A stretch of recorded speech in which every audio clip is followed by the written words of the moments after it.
वळूयात पुढच्या बातमीकडे। जालन्यातली बातमी आहे। मराठा आरक्षणासंदर्भात अत्यंत महत्त्वाची बातमी आहे। मराठा आंदोलक मनोज जरांगे पाटील यांनी 30 मे पासून पुन्हा एकदा आमरण उपोषण करण्याची घोषणा केली आहे।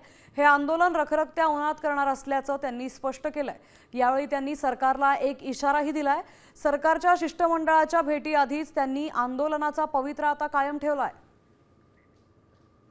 जे आपलं आंदोलन आमरण उपोषण आपण ठरवलं होतं ते फायनल होणार आहे। जे होईल ते होईल। उष्ण घाताचा बळी गेला तरी देवेंद्र फडणवीसांमुळे गेला, सरकारमुळे गेला। जीवाची लाहीलाही झाली तरी हरकत नाही, कारण माझ्या समाजाच्या लेकरांच्याच आयुष्याचा उन्हाळा झालाय। तर आपण आपली का कदर करायची?